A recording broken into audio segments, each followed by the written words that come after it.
Il était de bonne humeur et cousait de tout son cœur.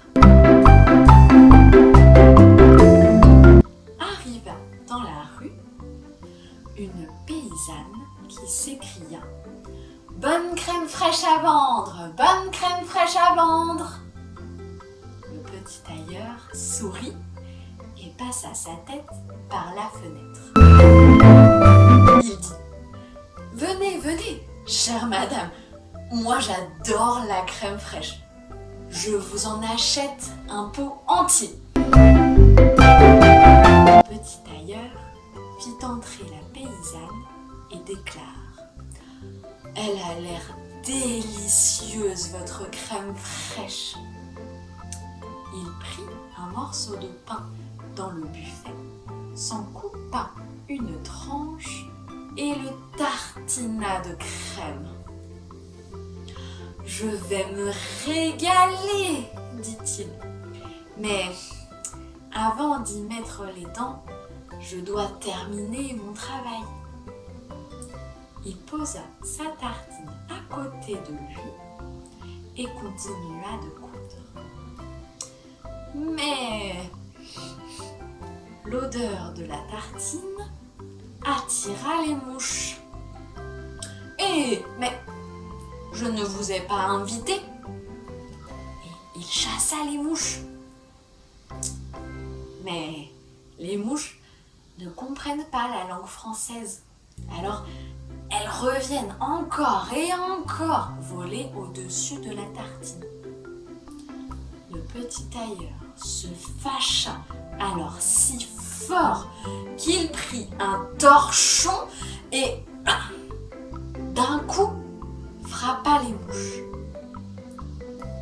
Mais quand il retourna son torchon, il ne compta pas moins de 7 victimes, 7 mouches mortes. Mais comme je suis fort, c'est toute la ville qui doit être au courant. Le petit tailleur laissa de côté son travail et fabriqua une ceinture sur laquelle il broda les mots suivants. 7 d'un coup. Puis, il se dit « Non, ce n'est pas la ville, mais bien le monde entier qui doit être au courant. » Et c'est alors que le petit tailleur se mit en tête de partir à l'aventure autour du monde pour raconter son histoire. Il se demanda tout de même ce qu'il pouvait prendre avec lui.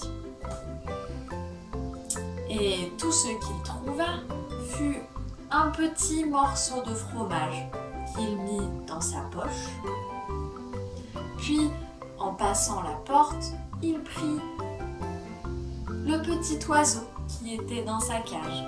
Il le mit dans son autre poche, bien au chaud. Et le voilà parti à l'aventure. Il marcha longtemps sans jamais se fatiguer.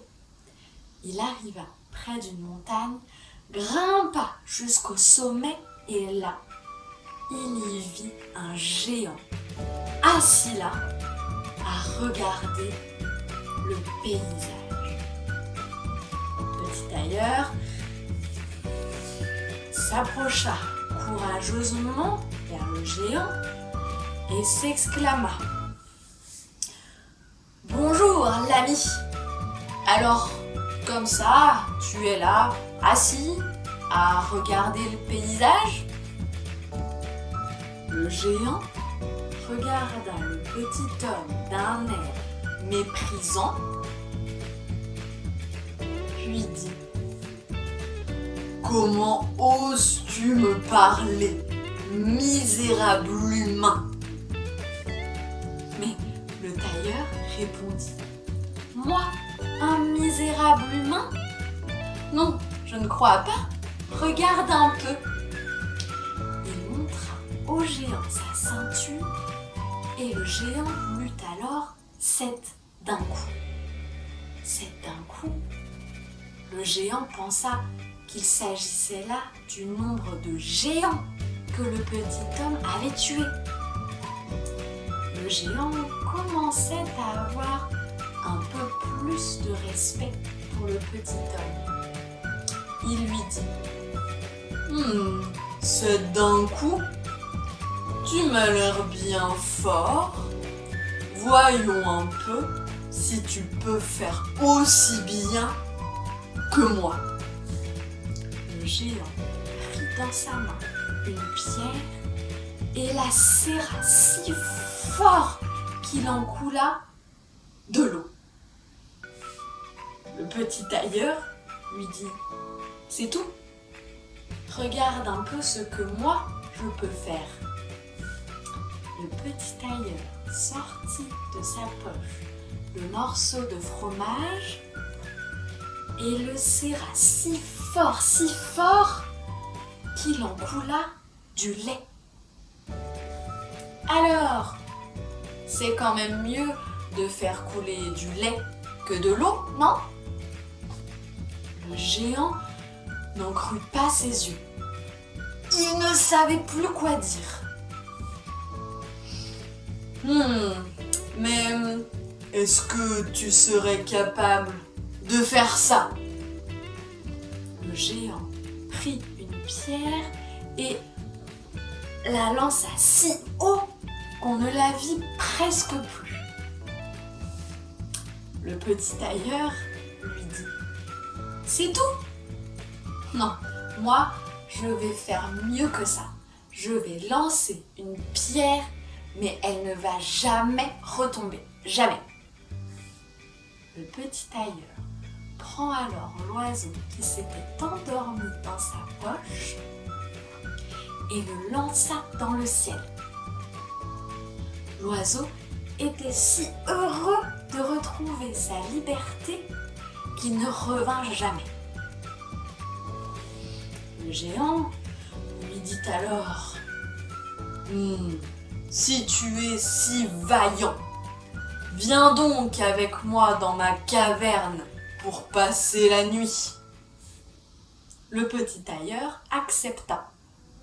Il suivit le géant jusqu'au fond d'une grotte et là, il vit par terre plein de géants assis autour d'un feu et tous tenaient à la main un énorme morceau de rôti qu'ils mordaient.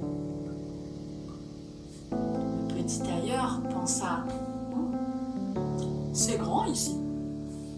Le géant lui montra alors son lit et lui dit de s'y coucher pour dormir.